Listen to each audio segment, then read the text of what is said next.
Your first offer should be embarrassing, like genuinely cringe. And if it's not, you've already failed. A client came to me with a 47-slide pitch deck, 16 months of work, and still no sales, no freedom, still stuck in her corner office. I made her delete everything except for slide 3. And guess what? She landed a meta partnership. And more importantly, she was able to prove to herself that she didn't need permission from corporate to find freedom and flexibility in her professional life. And you don't either.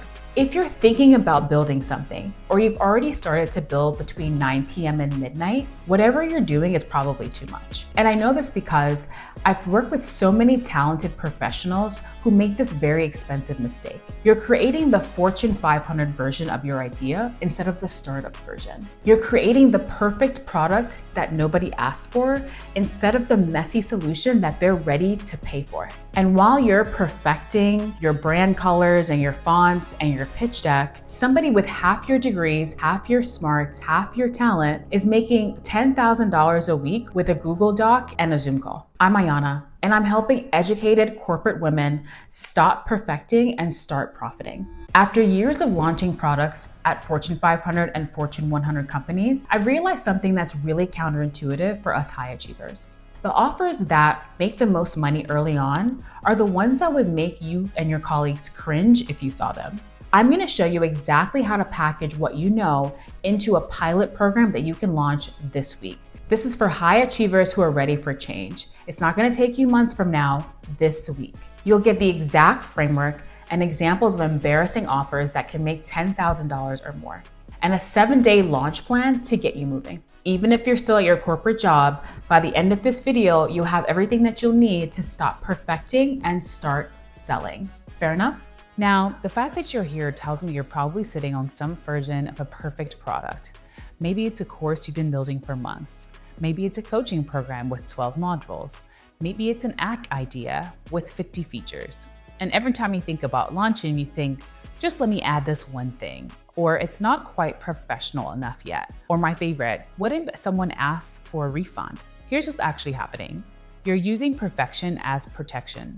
Protection from judgment, protection from failure, protection from someone saying your work isn't worth the price. So let's fix that. Starting with the pilot program framework that works with offers so simple, they're embarrassing. Let's talk about why corporate professionals specifically overcomplicate this first offer. And it should be embarrassing because you need to learn. So hear me out. In corporate, you're trained that more is better. More slides mean more thorough. More features mean more value. More polish means more professional. That works when you're presenting to a committee that needs to justify a budget. It doesn't work when you're selling transformation to individuals who just want their problem solved. Your corporate training taught you to build consensus, minimize risk, and deliver complete solutions. But entrepreneurship rewards speed, iteration, and selling before you're ready. And I just want to say, even though in your mind you think you have a big budget and you've got money to spend, maybe you've got investment, or maybe you're using your own cash like you would spend money on yourself, every time you spend in your business, you need to be thinking about how you're going to be able to earn to offset that cost. You think your offer needs to look like some top consulting company designed it, but your customers just need it to work. And the only way that you're gonna know that you're getting closer to what works is by putting out something messy and seeing how they respond. But instead, you're thinking professional means perfect. Professional means you're gonna be wasting a lot of time and cash on something that you don't know is gonna work. Here's the truth that simply takes some time to learn. I had to learn this as well. Your customers aren't buying your fancy slides and your pitch decks. They're not buying your worksheets. They're not even buying whatever offer it is that you have the first time you put it out. They're buying the distance between where they are and where they want to be. And the faster you can get them there, the more they'll pay. They're paying for the transformation. They want you to solve this issue in the quickest, fastest way possible. And sometimes the quickest, fastest way is also the less expensive way. Now, here's how you create a pilot. Let's call it the pilot program framework. All you need is one problem and one solution. That's step one. Pick one difficult to solve problem, not 5, not 3, 1. The problem that keeps your ideal client up at night and cost them money, time, and opportunity. Step 2, design for 5 people. not 500. Create a solution that works perfectly for 5 people, not sort of works for 1,000 people, for 500 people, just perfectly for 5 people. This means a high touch, not high tech experience. Think a client intake call, not something that's completely automated. Start with something that feels manual so that you know exactly what's working and every part of the experience for your client before you start scaling and going bigger to serve 500 to 1,000 people. Step 3, position as exclusive, not incomplete, right? You're making a pilot, position it as exclusive. Call it a pilot program or a beta cohort or a first look or for founding members only. Use that exclusivity language. Don't think of it as selling an unfinished product. You're selling exclusive access to work directly with you. You're selling exclusive access into your new service, your new experience, exclusive access to a product that you're designing. This is a tricky one. Step 4 is pricing for transformation. Now, there are nuances to consider based on what kind of business you have and what stage you're in terms of pricing. I'll do an entire masterclass just on pricing because there are very specific strategies that I teach that work at different levels of companies and in different arenas, whether you're in retail, if you're in service, if you're in consumer products, if you're in technology. Pricing has some foundational concepts that are always the same. And then from there, we can talk about the nuances. For the sake of this video, I want you to know this. Price for the problem that you solve. If you solve a $50,000 problem, a $5,000 price point is a bargain. Stop calculating just based on hourly rate. Look at the problem that your customer is experiencing and how much that problem is costing them today. That is the bullseye for your price point. And guess what? The only way that you're gonna actually know how much your customer values that problem is by speaking to them. Price for transformation, not for what you're selling. This framework, these 4 steps work because it flips everything corporate taught you. Small is better than big. Direct is better than scalable. Done is better than perfect. And here's the counterintuitive truth about products pilots in particular. People will pay more for imperfect products when positioned correctly. I know that sounds crazy. But why? It's because imperfect means they get to be part of something that's being born. They get to be part of the experience with you. They're not customer 10,000. They're founding customer number 5. They're not buying from Amazon. They're buying from you, someone that they can relate to, someone that is living a life similar to theirs directly before anyone else. I had a client trying to launch quote unquote professional skincare with perfect packaging, waiting for FDA approvals, the works. She pivoted to a founder's first batch, handmade, numbered jars, personal note with each order, and sold 50 units in 3 days at double the price. A woman I met at a speaking engagement said she was sitting on this sustainable kids clothing line, waiting for some real manufacturing leads and was confused about how to get her stuff actually made. I suggested to her that she do a design with me pre-launch, like some kind of interactive experience where customers could vote on patterns, choose colors, and get first access on these items. And she started a pre-order campaign. She was able to sell her first 100 pieces during this campaign at premium prices. You're not selling them unpolished products. You're selling them a story, the story of being there first, of supporting a founder, not a corporation, of getting something made specifically for them, not mass produced for everyone. This is what corporate professionals are missing. Your first customers don't want Amazon efficiency. They're not even expecting that. They want the founder energy. They want to be a part of your story. They don't expect perfect packaging. They want to know the person who made it. They like the idea that you might have put your hands on it yourself to package it. Okay, stick with me here because I'm going to show you and explain to you examples of quote unquote embarrassing first starts that I see corporate women really struggling with getting into that energy of just getting it going. Things that can make you $10,000 in a couple weeks if you just put your energy into it. So here's one example. Let's say you want to start a beauty company. You could start with 5 jars of whatever product. Let's say it's a body butter that you're making in your kitchen. Post it on Facebook, post it in Facebook groups for sororities, for new moms. You don't need a website. You could use Venmo, you could use a Stripe, you could use things online that are really quick to be able to set up payment and sell out in hours. And that is the kind of validation that you would need to encourage you to be able to move towards leaving your corporate job in 6 months, in 9 months, because you know for a fact that people want what you're selling. Somebody might have a kids clothing design. Draw the designs on a printer paper, post the mock-ups and Instagram stories asking, would you buy this? Get some DMs, pre-sell those items, then find the manufacturer. Let's say you want to create some kind of wellness product. You could make 10 units of the supplement or 10 units of the special mixture. Give it out to people to test and get their testimonials.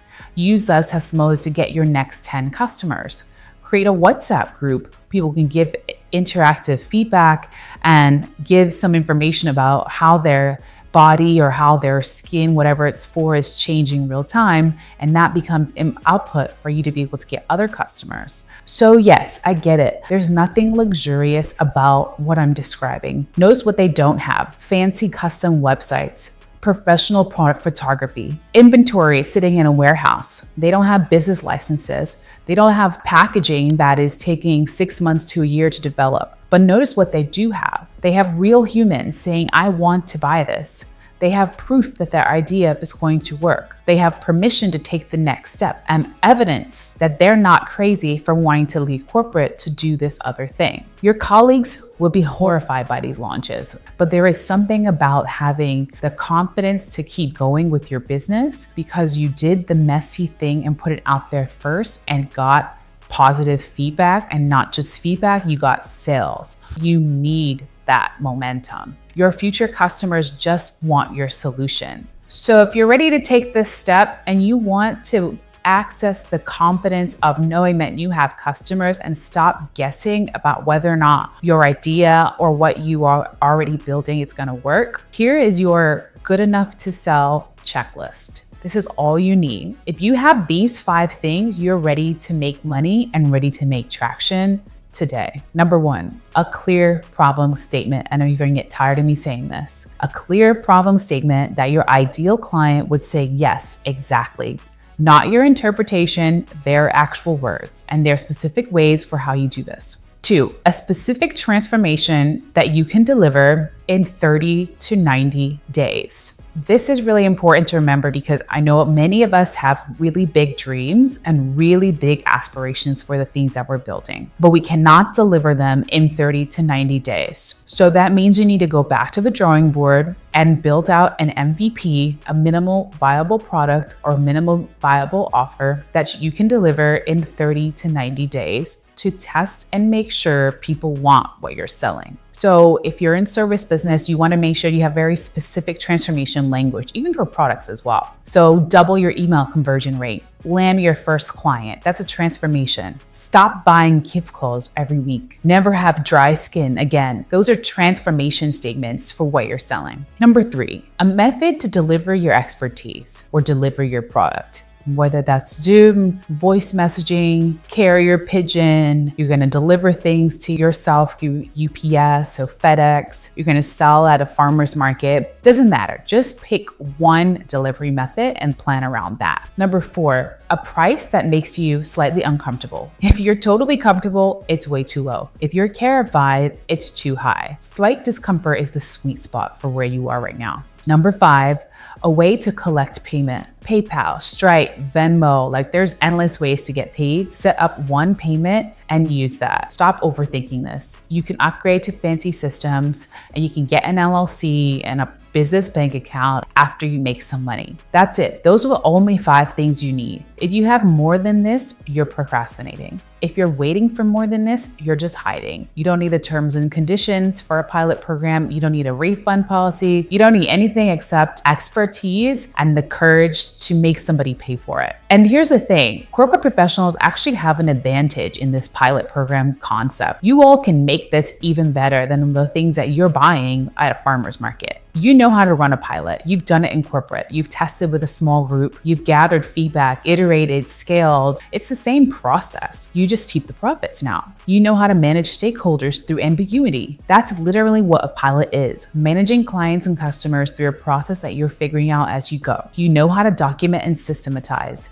Every pilot you run becomes a blueprint for the next level. But here's what you need to unlearn. You have to get over this idea that everything needs approval before it's launched. The belief that more preparation equals better results. The assumption that quote unquote professional means polished. In corporate, you beta test with fake users. In entrepreneurship, you beta test with paying clients and paying customers. In corporate, you perfect in private. In entrepreneurship, you iterate in public. In corporate, someone else takes the risk. In entrepreneurship, the risk is the point. I get it. Let's address what you're really thinking. But Ayana, I have a reputation to maintain. What are my friends gonna think? You're worried your friends and your colleagues are gonna see your scrappy thing and judge you. You're worried clients and customers will expect Fortune 500 polish and they'll get this startup reality. But here's what is actually happening here. Your colleagues are not watching. They're too busy in their own cubicles doing their own thing. And if they are watching, they're wishing they have your courage. Your clients don't care about your reputation.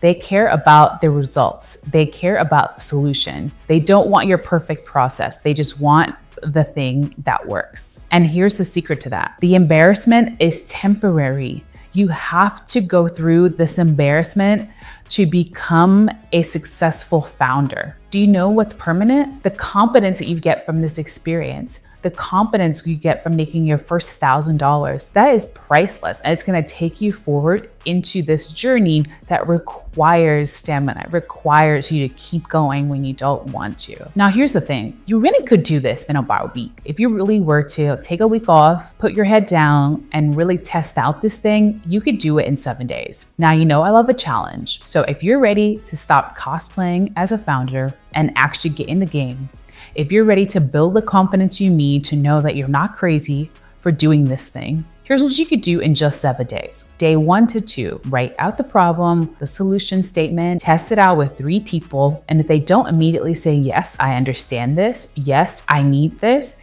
yes, I want this, I wish this existed, you gotta start over and do this step again. Then day 3 to 4, create a delivery method. It could be a landing page. It could be you selling a Zoom call for people to access the first version of your bigger service. Something that feels like you took a bite out of your larger vision and you have a way to deliver it. You need that. Day 5 to 6, create a pilot invitation. It could be something that clearly states the problem, clearly states the solution, what's included, some kind of investment to be able to join, and that's it. This could be a wait list. If you're building out something that's technical, you got this thing that you're prototyping, can you get people to jump on a Zoom call with you and talk about this problem? To have some kind of experience that creates a community around what it is that you're building that's going to take longer to build. Then day 7, send that to 10 people who have the problem, not just your friends, but actual strangers. That's 168 hours from now.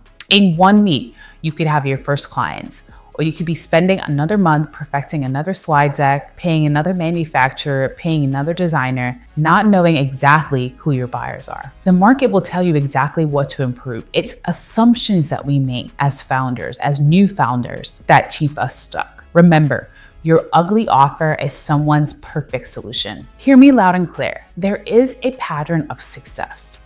Here's the pattern of success that I've seen of women who've built successful businesses. Their first offer was small and embarrassing. They launched it anyway. It sold better than expected. They improved it based on client feedback. They raised the price. It sold even better. Then they systematize what works. Then they hire people. Then they expand and scale to multiple figures. If you look at every success story, every product or business out there that started with somebody making something in their kitchen or making it for themselves, that's the pattern. And the crazy part is a lot of them weren't even starting a business in their mind. They were just solving a problem. That's the mindset you want to get into. Here's a pattern of people who get stuck. They perfect their offer in private. They launch to crickets. They assume the market doesn't want it. They go back to perfecting and they never find out what would have worked. They just go back to getting a job or go back to writing their ideas in a notebook and closing the book. They give up and they burn out. The difference between those two groups